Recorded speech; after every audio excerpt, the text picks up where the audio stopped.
Ladies and gentlemen, welcome to the lovely World of Raccoons. I'm so glad that you're able to stop by, but in the event that you have been here before, then allow me to welcome you back once more. In this episode, we're going to be building an iron farm, and the reason why is because as we continue to work within the industrial area here, we'll be able to have the iron farm cranking away, producing the iron that we may need at some point in time down the line. And I'm so glad that I had swapped my perspective by 180 degrees. Otherwise, that creeper may have done a little bit of video bombing. Quite literally too, now that I think about it. But let's go ahead and re-enter theater mode so we can have a clean screen. Now, the original plan was to establish an iron farm right about here, and then over here we were gonna have a villager breeder. But there's just one small thing that I did not think of, and that is, in order for the iron farm to work, we would need to make sure that there were no other doors placed down within a 64 block radius. And if we had established the villager breeder right here, then that would involve placing down 6 doors at the least, I think.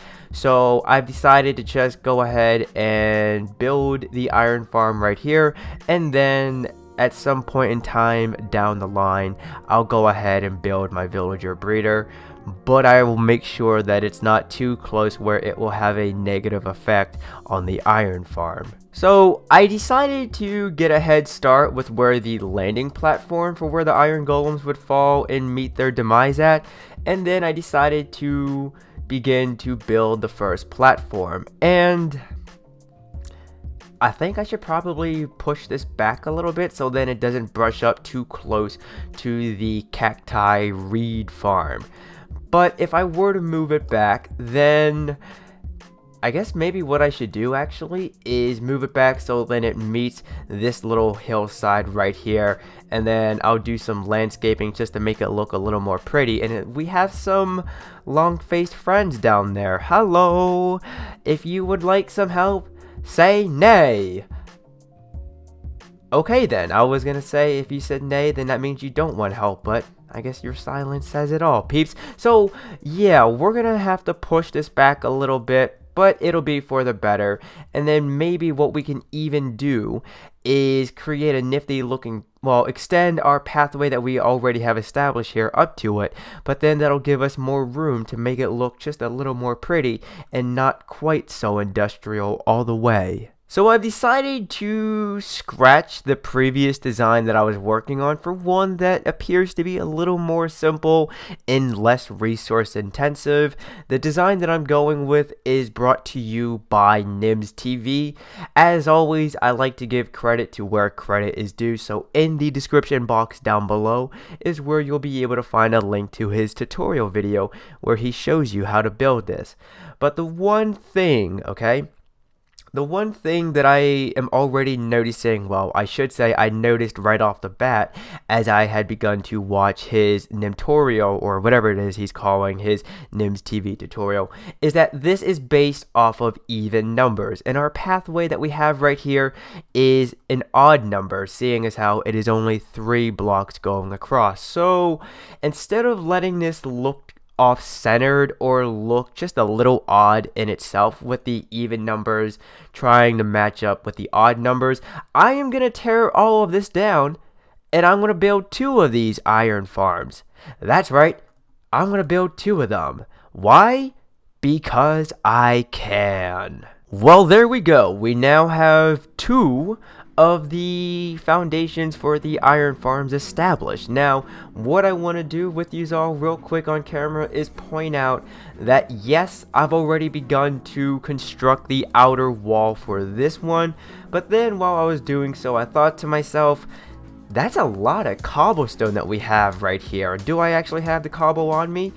No, I don't. Okay, so it's a good thing I mentioned that so that I could remind myself to go ahead and grab said block. But like I said, so as I was beginning to construct the outer wall, I couldn't help but think to myself that that is a lot of cobblestone to look at. So then I decided, you know what, we're gonna go ahead and apply a little variation to the foundation. And what I'm thinking of doing is, if you know me and you've been here before, then you know what I like to do with my variation, and that is where the not so vibrant shade of gray is at, is where we're going to mine up the stone, and in its place we're gonna lay down some cobblestone, just like this. Now I'm not going to do this whole process with you all on camera, don't worry, I'll spare you all of that, but I at least want to show the newcomers how I go about doing this, so that way if you're playing with a resource pack that has a variation of a particular block, then you can go ahead and try to apply a little variation of blocks in general with that one color scheme. So let's just finish this up right here, and then right where we have the vibrant shade of gray is where I'm gonna place down the stone bricks. Now that's looking a little easier on my eyes, and hopefully it is for you guys as well. And then just because we're gonna have water flowing here, I may even throw down some mossy cobblestone, I think that's what it's called, and even some mossy stone bricks, because, well, at least when I get my build on, I try to apply a little bit of realism. I'm doing my best to not apply a whole lot or as much as I used to. So wherever we would have a water source, or well, actually wherever there would be water in real life, you'll have a little moisture in the air, and maybe that will stir up some moss to grow nearby. So that's why at least I'll go ahead and throw down some mossy stone based blocks in this area. But I think at this point now, I'm going to go ahead and begin to finish up applying variation into the structure itself, and then do the same exact thing over there. And then when I bring it back, we're probably going to have the walls established as well, and then from there we'll just have to worry about moving villagers into their pods. I should really make it a habit to watch a video from start to finish and not just watch a majority of it and then decide to get my build on to follow it. The reason why I say that is because, well, obviously this iron farm is completed. However, it wasn't until the very end of the video by Nibs TV where he stated that you don't want to build anything within a 5-block radius, because then it's going to mess up the iron farm here, and it's going to make the game think that this is another house right here, and we don't want that. So I guess what I'm gonna have to do is tear this down all the way, and then just build this going upwards even more so. That is, if this design will support that idea. But in the off chance that it doesn't, then, well, I mean, we do have, after all, a simple but efficient iron farm. I guess then also what that means is then we'll have more time to just go ahead and continue to do some landscaping around the place and get our build on to make it look ever so more pretty and more appealing to the eye. So, fun fact, this design can be stackable, but in order to have it work properly, you're gonna have to build another one of these cubicles 80 blocks directly above it. So to avoid having an ugly little tower that is hollow, we're just gonna leave this as it is. But I'm going to begin to do some landscaping around the place. Now, I've already begun to grow some dark oak trees, as you can tell. However, that's only so that I can acquire their leaves. Because when in doubt, when it comes to using leaves as decorational pieces, I at least prefer to use dark oak leaves. Especially with this resource pack. Now, when I'm not playing with the resource pack, I still prefer to use dark oak leaves just because they look a little more bushy, if that makes any sense whatsoever. They just look more like an actual bush and not just like a pile of green textures thrown together and look amateurly like a bush. But at this point, I'm going to just run by you all what it is that I'm thinking of doing. So I want to create some type of a little nifty pathway leading up to this, where maybe what we'll do is we'll have our bushes leading like this, and then ever so often we'll have a small break that will be 3 blocks in wide. Let's go ahead and pick up that dark oak sapling so then we can hopefully acquire 3 more and plant a new tree.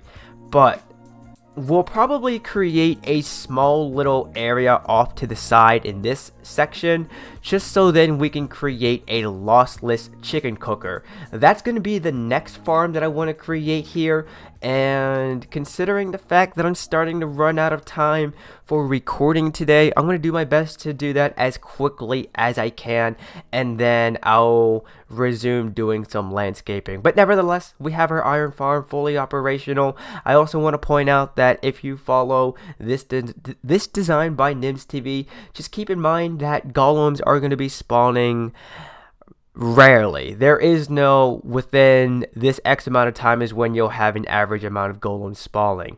They're just gonna spawn whenever they feel like it. So before I get my build on, or before I even begin to plan out my next project for the industrial area, I'll often come right here at the top of these steps right here, right in front of our nether portal, and just look at the place and see where I think the next project would look good at. And part of that process, I like to imagine where some hedges or bushes, whatever you want to call them, along with where some trees can be planted at and laid down so that they can grow up to be big and strong. And for the most part, I'm fairly happy with how this looks. Now, I'm going to go ahead and turn down my friendly creatures because inside this Lossless Cooked Chicken Farm, we have 32 chickens, okay? 32 chickens in that little hole right there. I had to run around this world to get enough eggs just to then get at the least 32. Now some of you may be wondering why 32. Well, I want to make sure that this thing is producing as much food as it can whilst I'm working around this area, because I'm going to be running around here a lot and I'm going to get hungry. So it's probably good and probably better to be safe than sorry when it comes to having a surplus amount of food. Ooh, hello there, sugarcane. Let's go ahead and pick that up along with that one piece of cactus right there. But what I want to do with you all before we conclude this episode is just place down a few light sources within the ground. And also, I want to just take this time to talk to you all about something that I'm going to begin to do when it comes to producing Let's Play. So generally what I do is I will look at the music tracks that I would like to use in that video, and then I'll plan out what I'm going to say, how I'm going to say it, and how long I'll talk about something for, just so that it matches up. Oh, it sucks to be that guy right there. Just so it then matches with the duration of the one music track that I'm going to have playing within that segment. But recently, that's become a little bit of a hard thing to do for me, where I'll begin to overthink what I'm gonna say, and then I'll end up doing multiple takes for one single segment of an episode. And so my question for you all is, would you guys rather have these Let's Plays be more chill and laid back, and if one music track overlaps into the next segment, then so be it? Or would you guys like me to just buckle down and work on being able to home in on what I want to say, how I want to say it, for how long I want to say what I want to say, so that it matches with one single music track? Because one thing I like to do in these Let's Plays is have music playing, just so that it helps build the atmosphere, suit the mood, immerse you guys into the video, and not just let it be very quiet and have crickets going off in the background as I continue to walk around, get my build on, and just provide commentary for you all. So there's going to be through the power of YouTube cards, I'm going to create a poll. It's going to be appearing in the top right corner of your screen. So cast your vote, please do. It helps me grow as a content creator, but it also helps me be able to provide the content that you want to see from yours truly. But as it's getting to be dusk, I think that's my telltale sign to go ahead and wrap things up. So as always, ladies and gentlemen, if you enjoyed this video, then leave a like, and if you are new to the channel, then I invite you to check out the rest of it. But don't forget to turn on notifications when subscribing. That way you will then be notified when future Minecraft and other gameplay content is uploaded from yours truly, Vanillaraccoon. But I would like to wish you all a happy day and peace out.